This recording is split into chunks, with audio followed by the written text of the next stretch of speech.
All right, everybody, welcome to this episode of the Animation Addicts Podcast. I'm Morgan Stradling, here with my co-hosts Chelsea Robson and Mason Smith.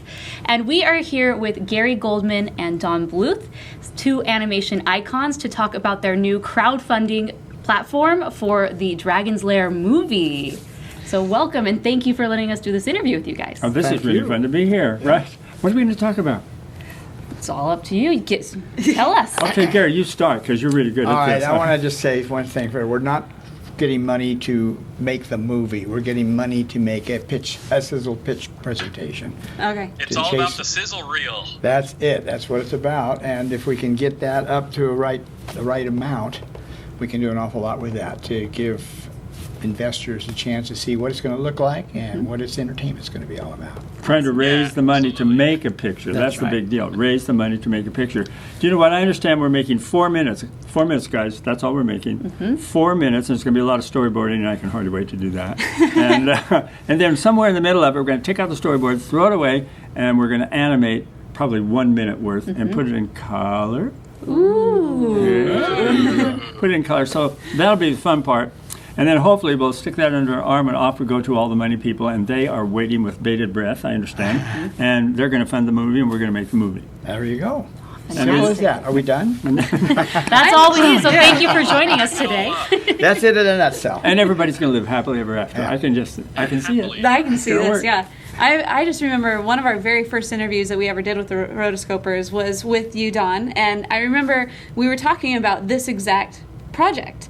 You know, many years. This is something that's been going on for a long time. Oh, yeah. So it's a lot of history behind this. Yes, and he and I are procrastinators. Seems that way, though, doesn't it? That's what we do. We just start get our act together. No, but you know what? I think what it is, he has all these kids, and he has this wonderful wife, and they go on vacations all the time. And why don't you stay home? Selfish. Well, you know. Anyway, but there he is, and we're doing it now, so that's the important thing. But I'm saying, like, that's what's really exciting about it, is that this is something that has such a history behind it. This is something that everybody's been waiting for and asking you for over and over and over. And we've just been like, so Waiting with bated breath. So what about Dragon's Lair? But you know what the funny part is? When we made the game originally, Yeah. the Dragon's Lair, I mean, it was just something to keep everybody busy until we could get another feature together. Right. So no one really took it too seriously, and so Dirk was just this dumb knight who goes out there and slays everything with his sword and rescues a very stupid princess who doesn't have any brains at all. And so that was just sort of fun back there, you know, in those days. But now someone says, how are we going to make a movie out of a really airheaded princess and a stupid knight? So, I mean, we got to climb a big hill now. Well, speaking of hills to climb, like, it's only been 4 days since y'all moved to Indiegogo, and the campaign is now like 70% funded. Woohoo! More than $170,000 raised by more than 2,500 people. So, like, how does it feel to know that your crowdfunding campaign has gained so much momentum in so little time? Well, but you know what? I learned a long time ago that I don't really pop the cork until the money's in the bank. All right. I mean, that's good money, and those are contributors and everything, but when that money's in the bank and Gary tells me the money's in the bank, I'm going to definitely pop that cork. Attaboy. And post a picture on social media for the rest of us. Yes. So with Dragon's Lair, there's been rumors over the years that you guys have wanted to do this. There was even, talks maybe back in the 80s of initial storyboards, and then, you went on to other projects. Right. And why now? Why in 2015? You know, I think part of it is because we actually still believe that traditional hand-drawn animation can make a debut now with all of the CG stuff going on. That in our case, we got to the point where, gee, they all seem to look alike. You know, it's and not to put it down. We've seen some great movement in getting it better and better, but still, the love of traditional animation. There's a lot of kids that are going to miss that, except for watching it on the little screen. If the parents still have some of our films and Disney films, other films. We just think it's the time. I think we could slip it in there, and if we can prove that it'll make a big profit for the investors, then we may be on our way again. What are you talking about? That's Are you gibberish. told me we're doing this because your cat died? No, the cat did die. So what- It was just only been a few days. Dedicated to Bring it Fluffy. up. Okay. So those are the real reasons we're doing it. Okay, we're trying to actually, wouldn't it be wonderful if we had some traditional animation that was being made nowadays, and people were being creative about that and everything. And by the way, in case you guys know this, today is Walt's birthday. This Yes. 5th of December. To you. Happy birthday to you. Happy birthday, dear Walt. Happy birthday to you. Y'all are lucky because you have Chelsea singing. No kidding. Sound great.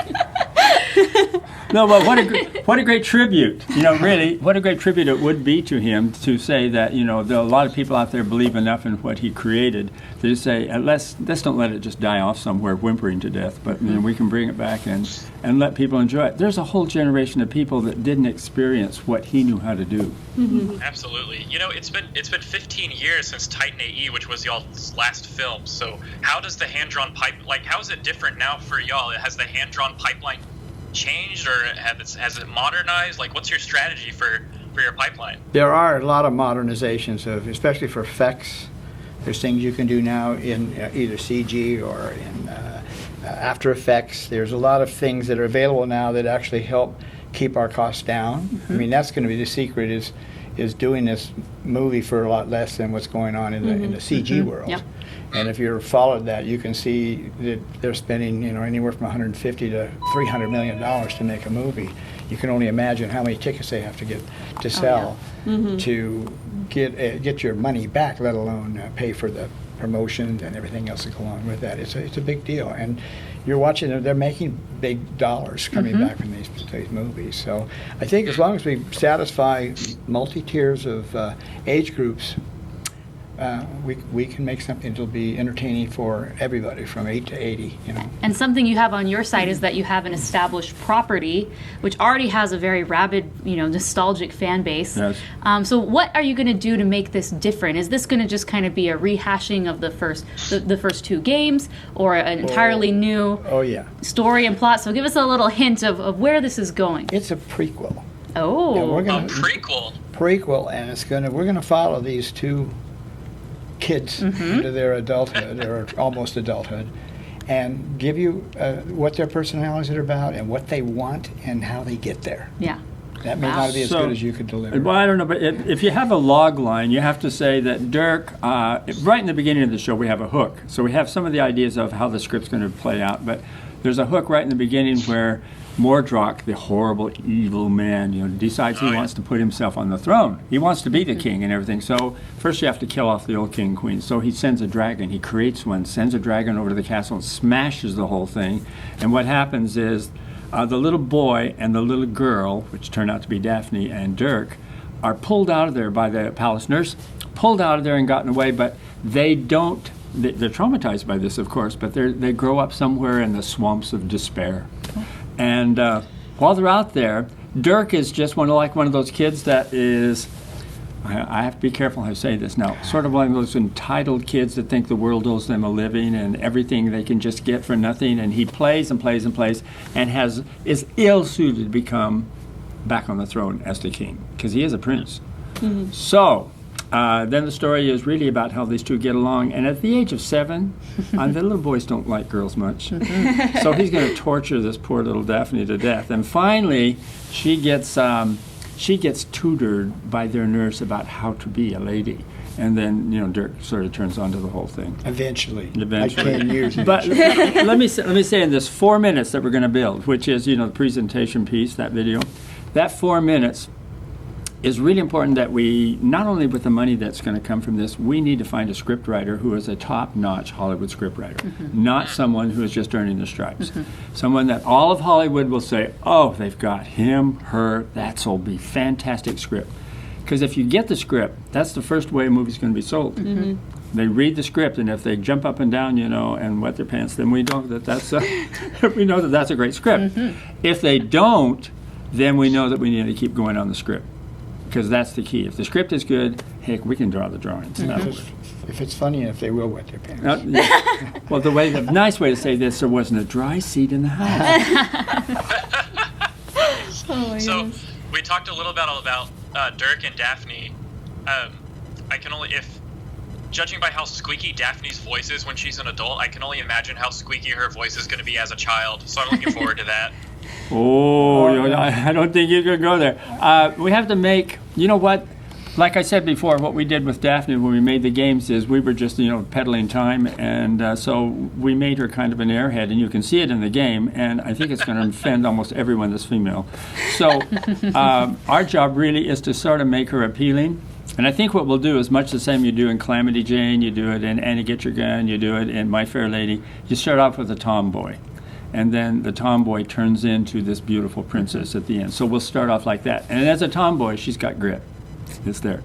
Actually, in the early 2000s, we were approached to do some licensing for a comic book company, and they attacked that by trying to tell why she was in that bubble and why she was an airhead. She wasn't really an airhead. She was basically drugged by Mordroc to and put her in that bubble. So, and eventually, in the comic books, if you follow them, you see that eventually Daphne works with Dirk to fight off his adversaries. Goes through some rehab, and she's good after that. Whatever, yeah, 6 months. You know what's funny? I always thought when we were making the game, clear back when in the 80s, I always thought that he's an airhead, she's an airhead, they deserve each other. That's what I was They're perfect. They're perfect, yes.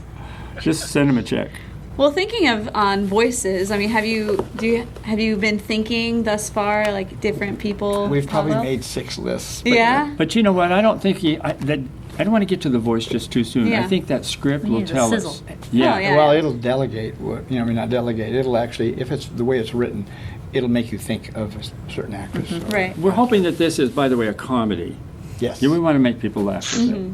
So there'll be a little bit of serious stuff going through it, but I think we want to make it kind of fun and comedy. There was an old show years ago called Moonlighting, if anybody remembers that.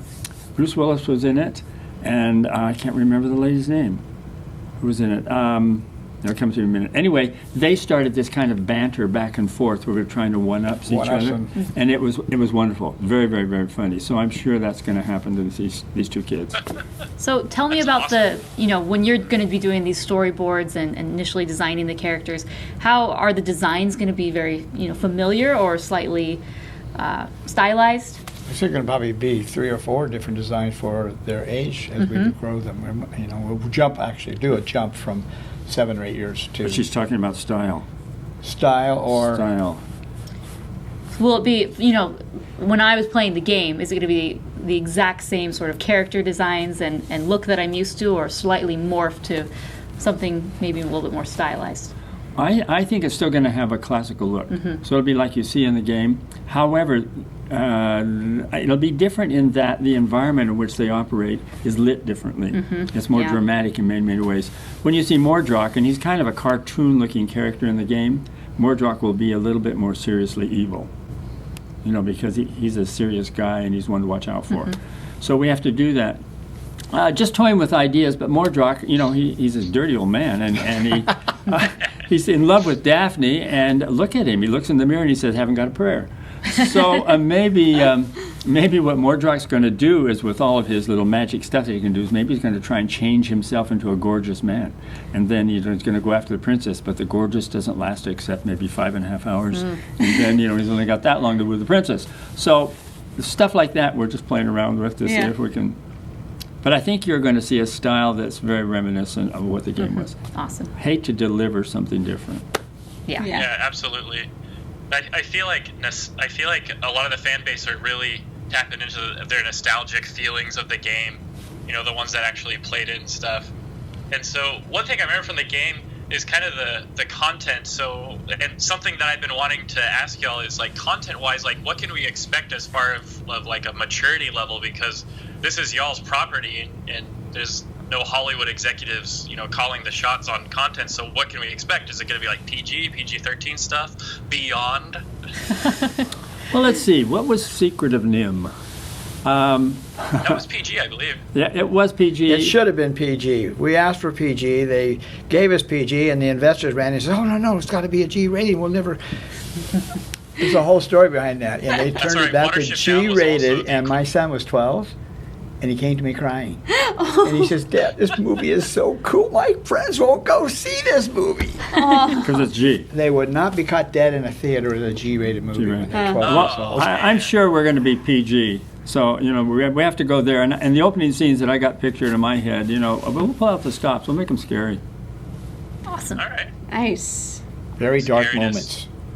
moments. We on the podcast we have a term that we call the Don Bluth dazzle, Whoa. and that's when y'all take the light behind the cell and you shine it through, and it gives off that really cool glow. Oh, yeah. Can we expect some Don Bluth dazzle in this film? Not digital, just straight up. We do light behind good it. dazzle. You'll get some dazzle. You heard it first, guys. Expect all the Only, dazzle. we could go further. We'll do razzle dazzle. Holy cow! That was going to be my next question. Haven't got a clue what the razzle is going to be, but why not? All right.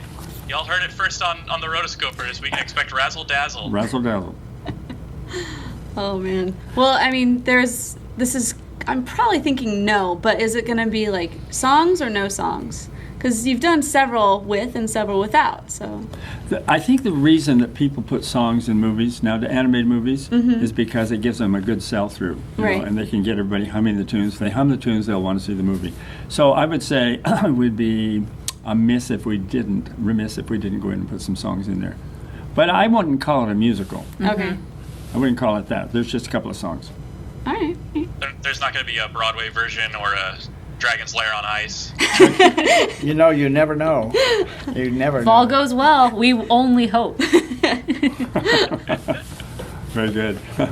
So we talked a little about effects, and I remember 15 years ago, Titan A.E. had some really spectacular CG effects juxtaposed with the hand-drawn, like the asteroid field and the aliens invaders that they fight.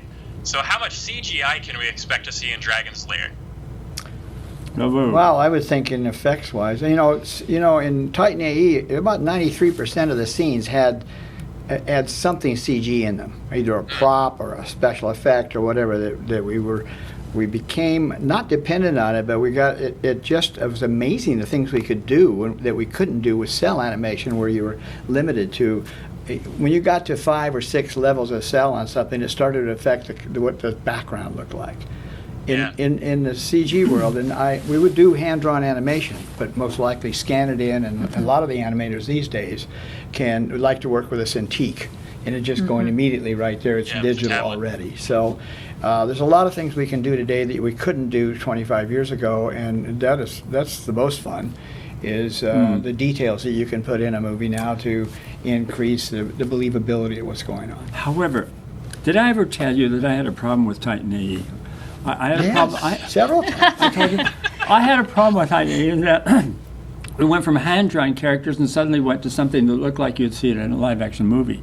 So some of those environments where all the ice crystals were, for example, and all of that, that looked very, very, very real. And then you would go to it was obviously hand-drawn, and it was like, us going, it's like a boat going from side to side, but I'm not sure what world I was in. But I was very quiet about those feelings because we were in the middle of making a movie, and we had to keep everybody working and keep the pace going and everything, but silently went home and jumped up and down on the bed and was very, very angry. You didn't know that, did you? Screaming at the walls. Screaming at the walls.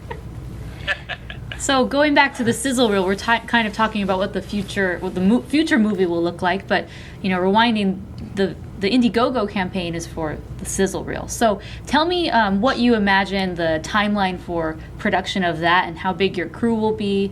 Will it be here in Arizona, or will you relocate? No, we're not going to relocate. I mean, even at that price, even at that goal we're trying to reach, is really not enough money to do a whole lot. Yeah. You know what I mean? If anybody, and some people say, gee whiz, you have all those old drawings and everything, you can just use those. Well, and we're not going there. Yeah. And so you're going to spend a lot of money, and we'll keep the crew tight. And we've listed people that want to work with us that have already, they're top animators. They're people that have worked in the industry, worked with us. They worked at Disney, and whatever we do there, we want them to be the people that are helping us. And it's amazing. Not only people are chiming in, wanting to contribute. People in the industry are climbing out of the woodwork to say, I'd love to work on this. I'll do it for free. But it's amazing. It's wonderful. What has that been like? Hearing all these people who admire your work and said, "Hey, sign me up. When can I get my plane ticket to Phoenix?" It's scary. Because you just can't bring on a 25-member crew and do this or that price unless they want to work for $1.50. But we will do that when the movie starts. We will get into all of that. Oh, yeah. I think what's going to happen here, though, there's 3 things we have to accomplish. 3. One of them is we got to take this money and get a great script. That's number 1. Number 2, we have to know what the story is about. Even if it's just something like a 30-page treatment, we have to know the story. Based on that treatment, then we go in and we storyboard like an outline board. So it's snippets of it, like rocks skipping across the water, So we storyboard that for 4 minutes worth, and we pull out a minute of it, and we animate it, we clean it up, we color it, we put it out there, we applaud ourselves, and that's it. Then we go to the town. Investors come. And we're hoping other people are applauding too. No, what I think is going to happen somewhere is someone's going to hear all the noise that's going on like this. They're going to get very, very sentimental about the whole thing. And someone's going to walk up and say, look, I have $50 billion. Would it help? Can I help? Can I help? And they will. Yeah. They will. That'll happen. Well, I mean, one of the great things about social funding is just because you're already doing the back work of getting people excited about this movie. So, when it finally does come to fruition later on, you're going to be able to have that much of an audience waiting for this. Yeah, and it lets us find out what kind of audience we've got out there as well. Do you know what I'm surprised at? I'm surprised that it's created a commotion. Yeah? I'm surprised at that, It's been picked up by a lot of outlets and a lot of buzz. Yeah, when we went into it and we started doing the crowdfunding, I thought, well, let's just see. I don't know if anybody remembers. And then suddenly there's a lot that do remember. It's been very gratifying. Yeah. So one thing, why did you decide to make the switch from Kickstarter to Indiegogo? Because when I heard you were moving to Indiegogo, part of me was like, ooh, so they had so much momentum. Is this going to, go back? Well, has not proven to be the case, but that was my fault. It was probably a hard decision to ultimately make, right? That was my fault, really, that we did that, because I think what we did is we jumped in without really knowing exactly how to structure the whole thing. So, Kickstarter is a gret company, but what we did is we went in there and we created something not knowing what we were doing, which he's really good at. Anyway, I'm worse at it. So anyway, what we did was we just jumped in, and then we were ill prepared to do it. And when the time ran out, we said, well, we haven't done it. And that's when Indiegogo approached us and said, you guys, come over here with us, because here's what we can do and make sure that you get the money you need. We said, wow, okay. Yeah, so and then they instructed us, this is how you structure it. This is how you ride a bicycle. So don't just jump on. So anyway, they've told us, they've instructed us, and it's worked. We also got a lot of great comments from the backers at Kickstarter, and they were making comments. No, this is too much. You need to bring it back down here where more people can afford it. That's how this works. This is it's going to be volumes of people, not volumes of dollars. Yeah. And that you're going to do it all with 2,000 people investing. Although that happens. And I think a lot of the comments we've listened to this on and watch it on Indiegogo on our iPhones and see, and you're watching it just tick away on there, and it's quite exciting. Yeah, key word being listened.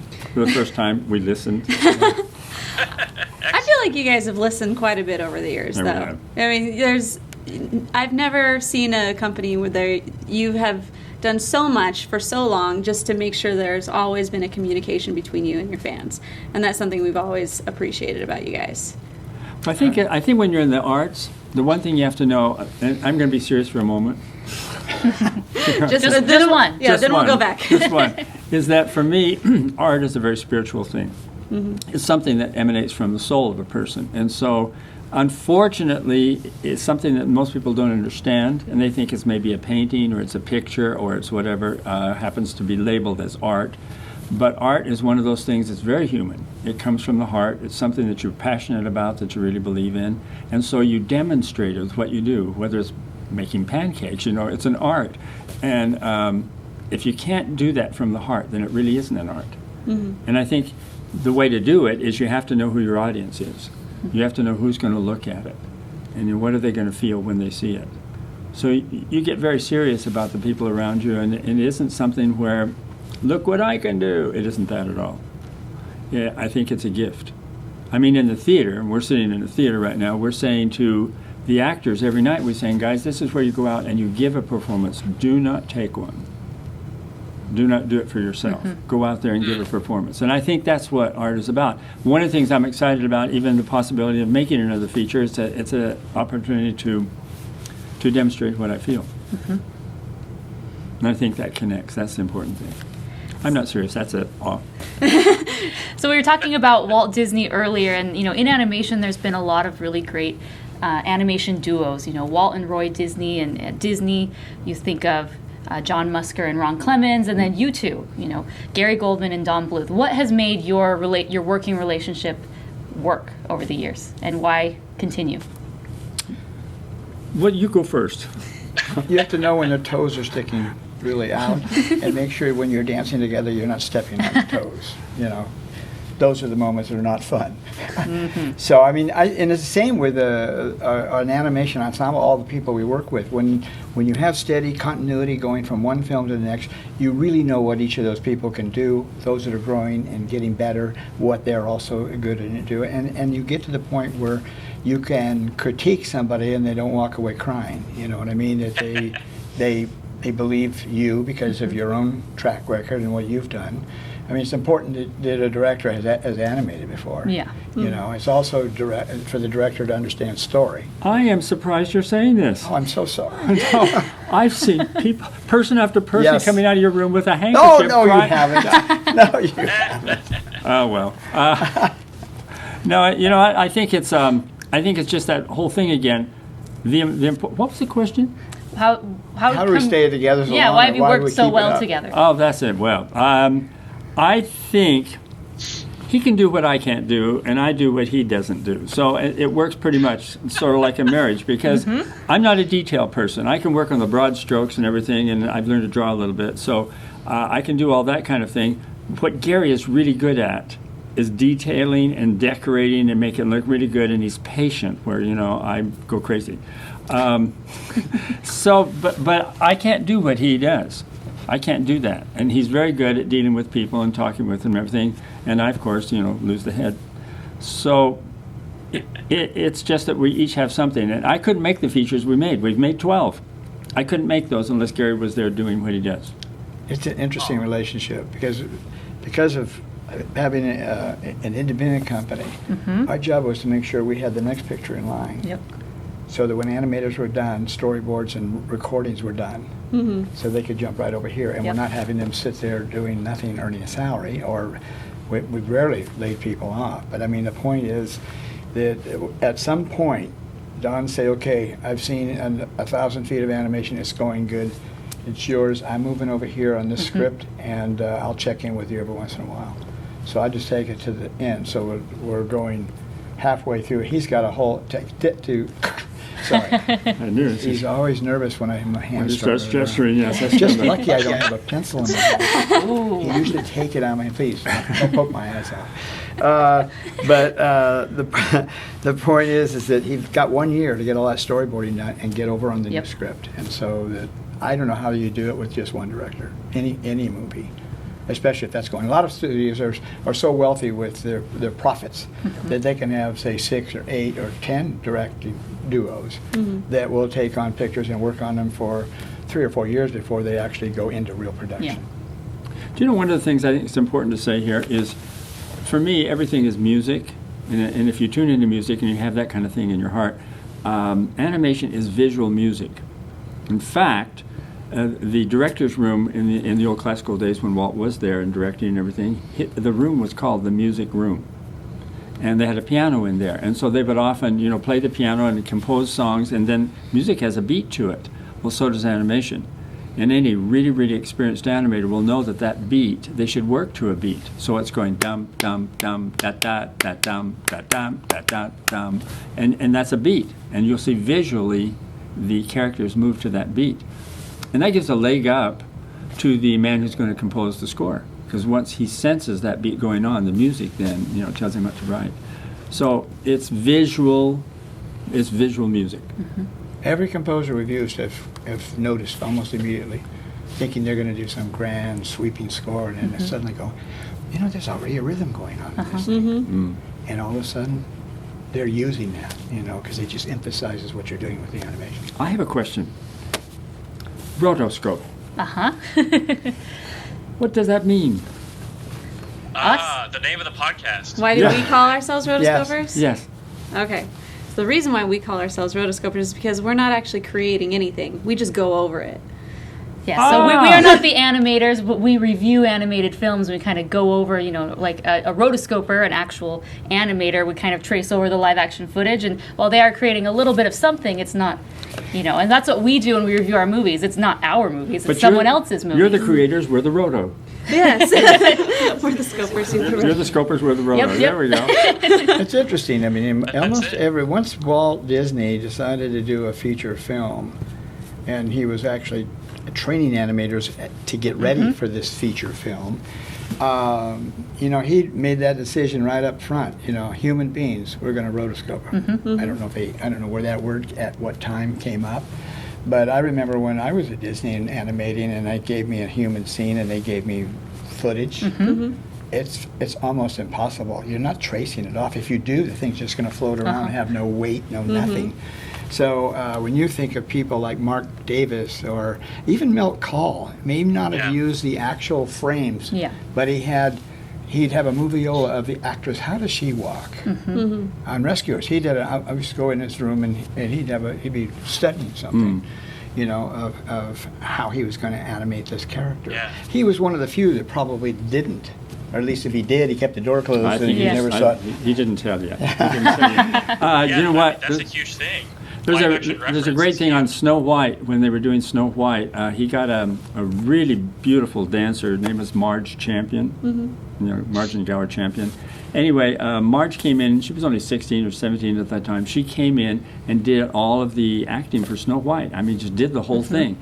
Interesting point is, she was not allowed to go to the premiere, nor tell anyone she was the model. So that you would think that all the animators, bless their hearts, just got this out of their brain somehow in some magical way.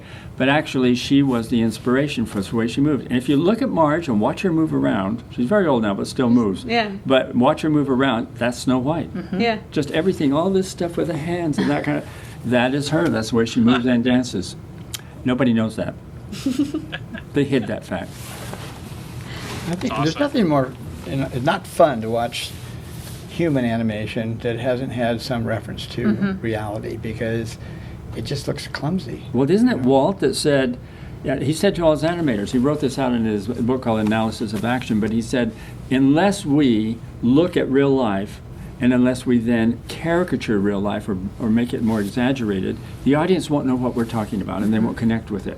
So, if you're going to give legs to the Little Mermaid, then you better give legs to her that we recognize that she can walk and she can dance and everything. You can't just pull that out of your head. We're very critical about human movement. And if you see something moving that isn't quite like a human being, you say, the eye knows. It doesn't work. It breaks your sense of believability. But I think it's animators when their egos, have to say, no, I can do this. I don't need any help. Don't need any help. Go away. Yeah. But I mean, if they knew, what that Mark Davis, when he's doing Cruella de Vil, that they made sure they had plenty of research and plenty of film footage that made it all work really well. And he would exaggerate it. It's almost like we're not doing the same kind of acting that you do in movies. We're doing acting like you do in plays. So the people in the, where the third balcony up, can see you got heavy makeup, so they can see it. You open your mouth really wide when you talk; they can almost read your lips up there, and big gestures. I'm watching your gestures right now. Oh, I'm so sorry. Gestures Very animated. I'm not Italian either. Well, if you guys need an actress for Daphne, I think I got the look, I got the body. You got this. I live in Phoenix, so. We can't wait. I'm sure there's other people who can't wait. You dance, that's right. No, I do not. You did? No. Well, I thought we had it. All right. No, but I she's was actually iconic. thinking y'all should cast Chelsea as the voice of Daphne. I think she can get that squeak down. Let me hear that, Chelsea. Let's say, what is that? Chelsea, The say, squeak? to kill the dragon, take the magic sword. To kill the dragon, take the magic sword. I don't know. What type of a squeak are you looking for? No, that shows great promise. Save me. We go south right there. I've been south too long. There's a lot of people chiming in on I'm the comments. I sure. certainly hope she's not going to be dressed Right. like Daphne. You know? And all the guys, of course, are arguing back. Don't change Daphne one bit. No, let's say that. That's true. Oh, well. All right. So how do y'all address that? There's like a big movement of the like anti-traditional princess image. You know, why do they have to be girly and proper? You know, so how do y'all address that with Daphne's character? Well, I think what's going to happen with Daphne is we'll wind up making her a person of substance. So she does have a good brain. She can think. That's important right there. So anybody can act, like they're dumb. They can do that. And I think Daphne at some point probably can put on that, but she's playing with Dirk. Okay. So she's teasing him and playing with him. And Dirk, we can't make him, a dummy either. He has to play back. All right. So big question from me: is Daphne's mom going to be in the film? Because in Dragon's Lair 2, she was amazing. No. She's wonderful. They're not married yet. And we don't know right. we don't know anything about the other castle where Princess Daphne came from for this celebration. Okay, so this is more backstory. So the mom is not going to make. Yeah, we can't tell you too much backstory yet Maybe because we Yeah, should be spoil in the movie. Come on That's now. why you got to contribute to the campaign. okay. So All right. if you were to have one last, well, I mean, you still have quite a bit of time left on your campaign, but if someone's on the fence or they haven't contributed yet, give them a pitch. Why should they? Because if you don't, what's going to happen to you is while you're sleeping in the middle of the night, we're going to send a creepy crawler into your room, crawl up on your bed while you're sleeping, snuggle up next to you and say, "Don't be a dummy." That's what's going to happen to you. So I would, just to save yourself and have a life of happiness and not grief, you need to at least give $5. Don't be a cheapie. It's true. It's 1 cup of coffee, one Come Starbucks, on. just cut it out. a tall one. Yeah, exactly, a big gross one. What do they call Good, it? tall Venti. Starbucks, yeah. There you go. Yeah, the creepy crawly needs to be that monster that comes out of the drawbridge at the That's the beginning. one. Yeah. This like sputtery, disgusting voice, That's the one. And in the wake of that creepy crawly, there's slime. You're going to have to wash your sheets. So I would do... I love how in the Dragon's Lair game you can't trust any fluids. Every fluid that seeps out of the castle is out to kill you. No, you can't. You've got the whole picture. Oh, man. Well, there you got it, folks. This is your chance to be able to help out with history. So make sure to head on over. We got the links down below, and you are going to be able to help out make Dragon's Lair a thing. Make it the biggest thing out there. It'll be great. Yep. Can we give the salute? The salute. All right, guys. Hope In that After helps. Effects, Chelsea, Yes. You need to put Don Bluth's sparkle. Oh, yes, we'll put some dazzle on Put this. some dazzle in there. Oh, yeah, some pixie dust. Yes. So thank you, Gary. Thank you, Don, for letting us. And again, like Chelsea said, please, contribute, whether it's $1 or $5,000. I mean, I think that your guys' last effort, while amazing, Titan A.E. is a great film. I think some people think that it wasn't your, magnum opus that you could have ended on. So We did our magnet. well, yeah, 30 years ago. we started that, but the big finale, I think this could be at least the start of it. Yeah, So, new mag. Yep. A new mag. We're not done yet. Oh, no. Anyway, thanks, you guys. Thank you. Thanks. Thanks, y'all. You bet.